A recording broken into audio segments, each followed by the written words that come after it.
Welcome to another Founder Wisdom Pod. We have Geraldine Convento with us today. Convento, that is. She's CEO and founder at Reverence Global. Yeah, COO and interim CEO there. Founder at Meet Geraldine. So she does web presence and SEO in there. Geraldine's is a bunch of things. She's also a rapper. And you can go check out her website, geraldineconvento.com. She has a couple of ebooks, programs, and even a podcast. So, Geraldine, welcome to the pod. Tell me a bit more about yourself and what you're up to. Thank you for having me. Well, I am passionate about business. I've been an entrepreneur since, about 20 years ago or so. And these days, I'm up to a lot of things related to marketing and web, but really expanding into other industries, which has been very interesting. And as you mentioned earlier, I do still rap. I release music. In fact, I was featured on a song a couple weeks ago, which I'll share with you. And yeah, I just am consistently mastering how to manage team and responsibilities, but still do the things that I love to do. And does rap and entrepreneurship go hand in hand? That's a great question. And I've never been asked that question before. But, uh, not really. I guess it's something that I compartmentalize. For a long time, I didn't rap. So it was kind of in the background, and entrepreneurship took the spotlight. And now I am figuring out how to merge those two worlds together. It's like, if you know, you know. If you know me, you might know I rap, you might not. And it's really an outlet for me that I would like to do more. And we'll see how those intersect in the future. And how did you get into rap?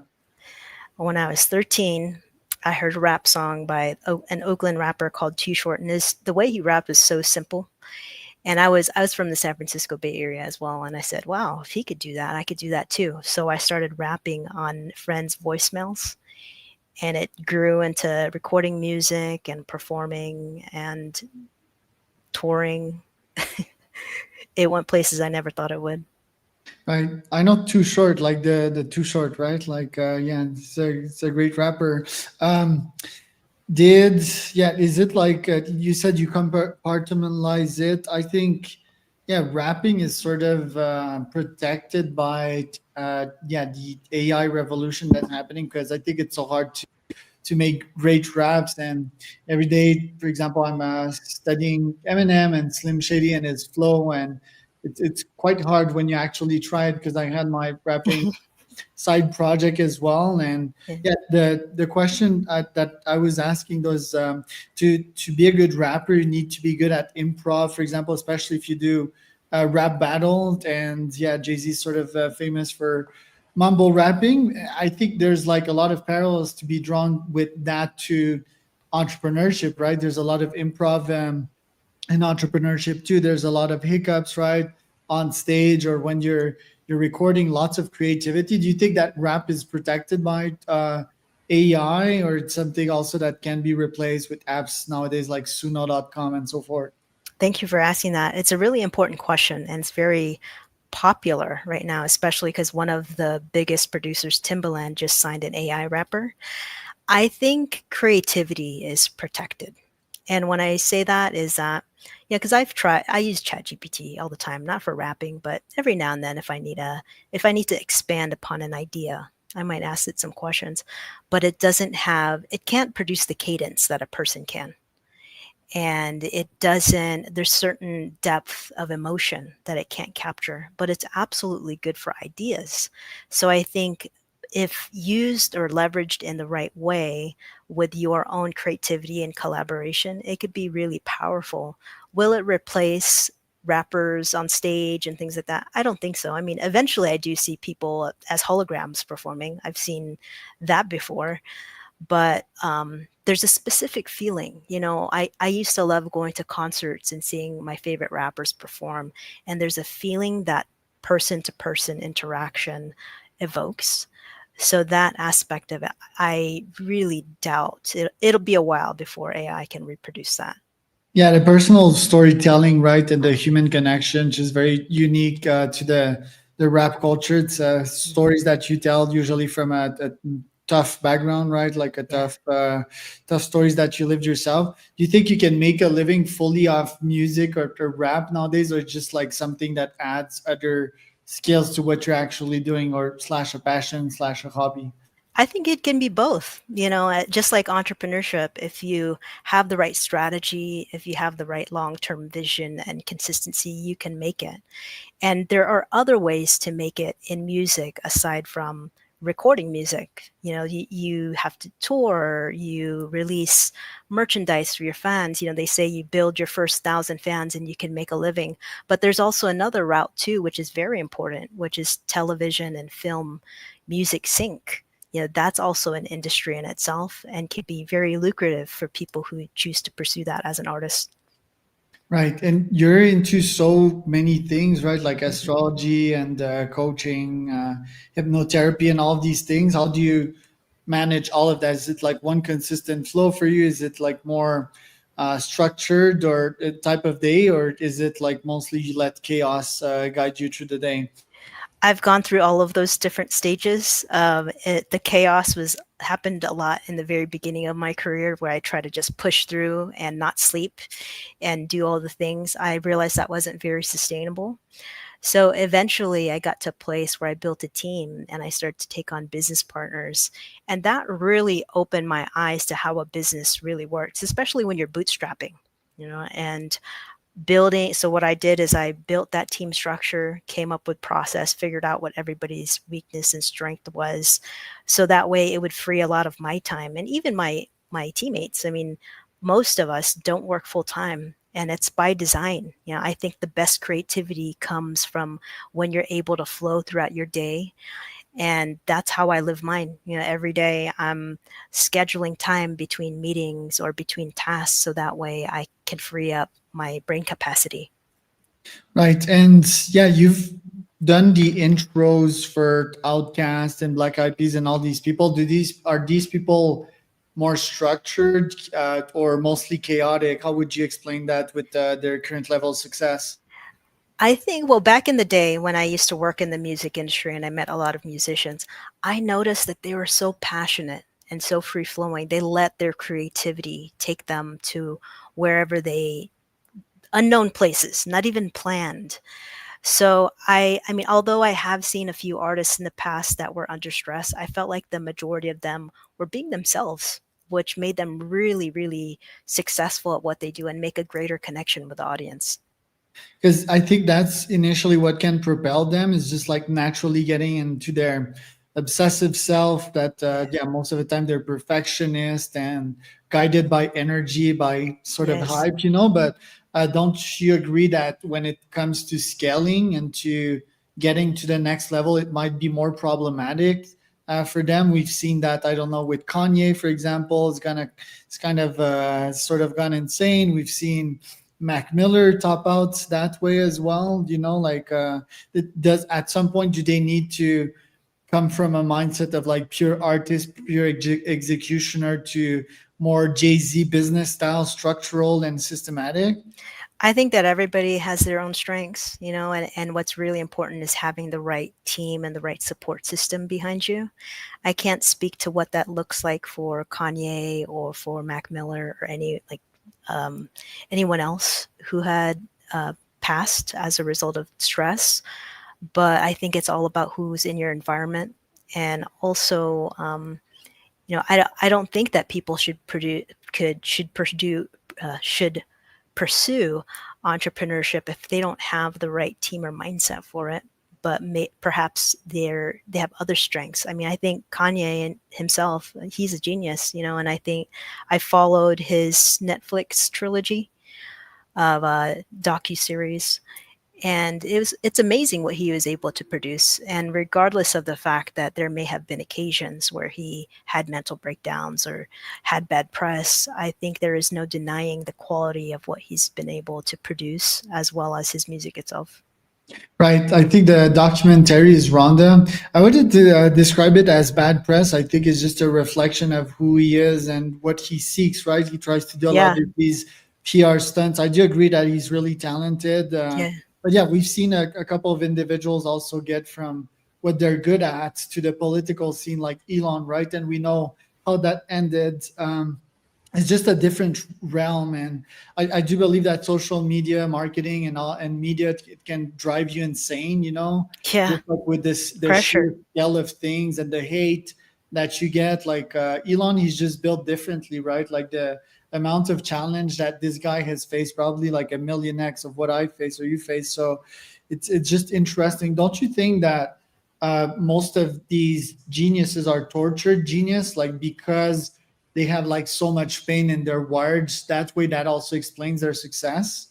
Yeah, and I think it makes them really relatable too. I mean, there's so many different things that they have gone through, of course, to the maximum or extreme capacity versus what we've gone through. However, it's what makes them our heroes. Regardless if there's someone that's hated by a lot of people, there's also a lot of fans that follow their story and resonate with everything they have to say or what they do. Right. Talking about that sort of artistic tangent, you're also into astrology, right? And most rational entrepreneurs, founders, CEOs that I speak to would be like, "Oh, astrology is bullshit. It's like not science based." And I could understand that point. I can also understand that, yeah, astrology has been used like for millennia, right? And there's some degree of accuracy into it. Like, how did you get into that on your side, and why are you still fascinated by it nowadays? When I was 21, I had a mental breakdown. It's part of the reason why I stopped rapping.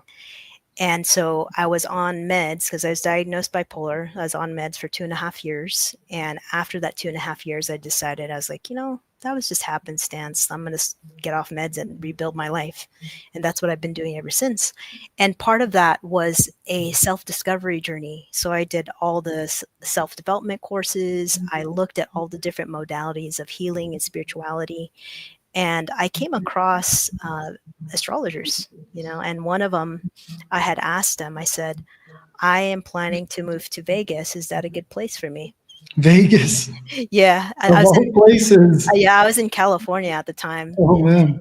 And he says, no, actually, Taos, New Mexico and Denver, Colorado are better. And I was like, really? What is that? And he's like, well, Taos is a small community, 6,000 people, healers, artists, and creatives. And I was like, all right. And I found out the method that he looked this up was astrocartography. It's where they take your birth chart, they match it with the world map, and it tells you the best and worst places based on how the planets were aligned around you when you're born. And I was like, man, I got to see if this is real. So I told my boyfriend at the time, I said, I'm going to go to Taos, New Mexico for 3 months, and I need to see if this planetary energy is true for me. So I planned this trip. I went. A lot of the things came true in ways that I didn't even imagine it would. And then later, I went to Denver, stayed there for 6 months. Same thing happened again, and my results were amazing. And now I live in Denver. So, long story short, your original question was, how did I get into astrology? It's by following astrocartography, and after that, I started learning about Vedic astrology, which is Indian astrology, and now it's one of my guiding lights. It's not, I don't follow it to the T, but I do use it for insight. Taos is the first place, the first time I lay eyes on it. It looks really, really special, like a Mayan town or something. Yeah, And yeah, Denver's like a top destination. Even I'm in Oaxaca, Mexico today, and yeah, maybe one day I'll get a house in the U.S. and it'll be either in there or Lake Tahoe, or yeah. maybe SF if I'm really like business oriented, AI oriented. And yeah, what do you say to like the unscientific part of it? Is it just like it worked for you and that's like your true north? Like, what do you say on that? Well, what's really unique about Vedic astrology is they also focus on how the constellations were placed when you're born. So it goes into even more depth. And they have something called divisional charts where there are predictions for different areas of your life. So what I've done is I've compared life circumstances in the past to this chart and different systems within that. And it has a very distinct explanation. So a lot of people say that astrology is not science based, but it's data based and it can prove the actual reasons why things have happened. So I think that anyone that challenges that, they can, data doesn't lie, and I do SEO as well. So I'm drawn to all of this because there's actual points that I can look at that give me a reason for everything. I want to talk about yeah, your mental breakdown. Like, how did that happen, and how did you get over that? Because that's yeah, it's a breakdown. It's supposed to destroy you, right? Like, how did you get back up on your feet? Yeah. So, long story short, I was between the ages of 16 to 21. I was touring heavily. I was recording music, and I was also traveling from coast to coast because I was a marketing director in the music industry. So I'd go to New York, to Hawaii, to LA, everywhere. And I lived a very fast paced life. And of course, surrounded by drugs, alcohol and influences. And I think that it was burnout, and what ended up happening is I barely slept. I became very delusional in the things that I would say. And I had a highly spiritual experience where, how do I explain this without telling a long story? Uh, where I ended up having what I call like a near death experience. Like I saw the end of the tunnel and came back to life, snapped out of it, was totally freaking out. My mom was there and she didn't understand what was going on. And I called 911. And when I called 911, I didn't even know what to say to them, but I told them everything that happened. And they laughed at me. They were like, ma'am, I don't know what's going on. Do you want an ambulance or not? And they're being a-holes. And I said, no, I don't want any of that. Forget it. Hung up. I got really upset. And the next morning after sleeping, my entire family was at the house and they told me we were going somewhere. And where they took me was the hospital. And so I had psychiatric evaluations. And long story short, I ended up signing a whole bunch of paperwork, thinking in my mind, because I've barely gotten any sleep and there's a lot going on. My mind was racing. I thought I was signing autographs, but actually, yeah, I was just literally, because that's what I would do at shows. I'd sign autographs. So I was picturing that I was somewhere else. And so I thought I was signing autographs, but actually I was signing myself into a mental institution. I was Yeah. allowing them to take me in an ambulance to a mental institution. And so I ended up staying at a mental institution on meds for the first time in my life, for 7 days. And I lost all of my ability to think. They had piano and music and all these things. They were trying to engage us, but I lost all my rhythm. I couldn't hear my rhymes. It was really detrimental for me because my music career was really my identity. And so, to answer your question on how I ended up getting myself out of that, it was 2.5 years of just laying in bed, looking at the ceiling, feeling nothing, being very docile. And on Christmas, two friends came to see me and they gave me a gift. And they were so excited to give. I hadn't seen friends in a long time. And I just looked at the gift and I had no social skills. I was like, oh, thanks. And I walked to the corner of the room, sat down, felt so embarrassed because I didn't know how to engage with my friends anymore. It's so foreign to me. And so when I went to sleep, I was destroyed. That's probably the most feeling I'd ever had in that 2.5 years. I just felt so embarrassed. The next morning I woke up and went downstairs, talked to my parents. I said, I don't think that I'm bipolar and I'm going to get off meds. And they're like, well, what are you talking about? You need to heal. I'm like, no, I'll be fine. And I got off meds and I just started living life and trying to figure out what my personality was and what I wanted to do. And that's when I became an entrepreneur. And here we are now.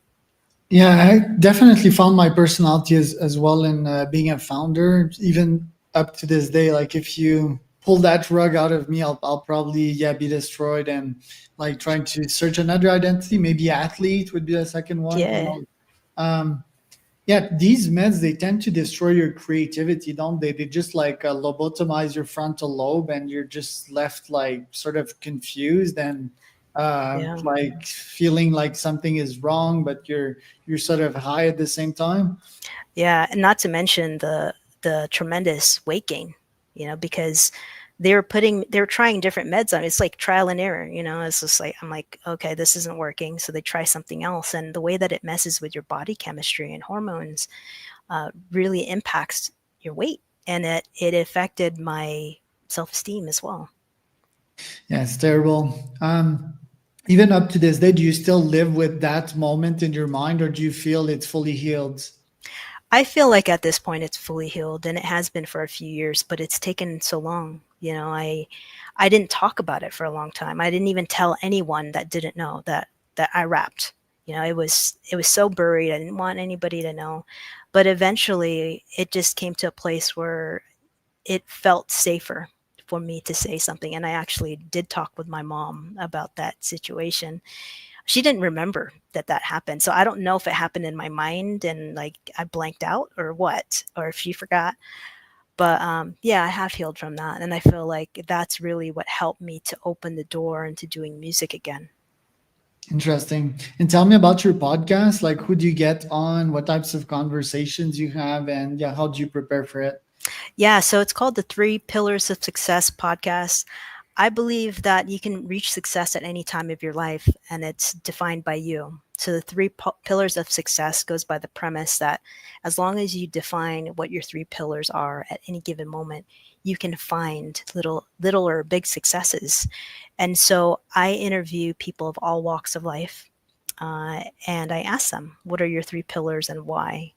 And it's a really interesting podcast because what you get to learn is that everybody has their own standards of what success means. It doesn't look like what they show on television or what's modeled for us.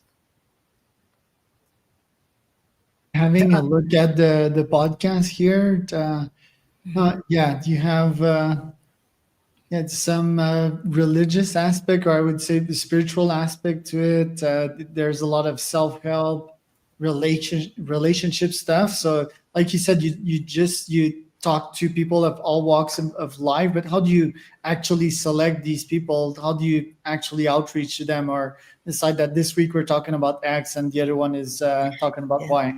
The topics are led by the guests themselves, so the majority of I have specific questions that I ask, and the conversation goes wherever their interests are or wherever their lessons that they learned are expressed.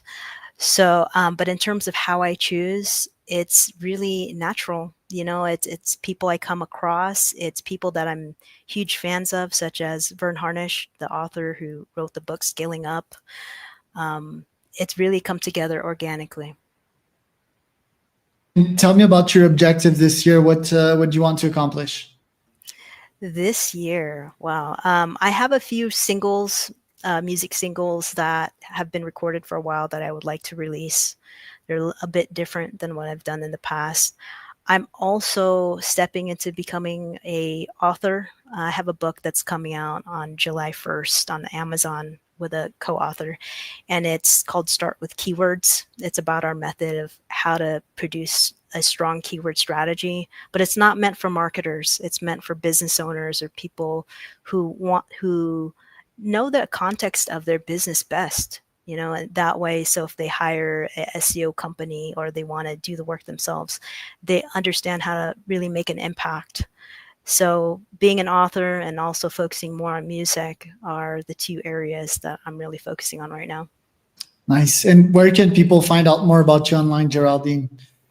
I would recommend going to my YouTube channel. So if you look up Geraldine Convento Digital or just my name, Geraldine Convento on YouTube, I post a lot about business and astrology and other things I'm up to in life, as well as Instagram. Those are the two places that I'm the most active.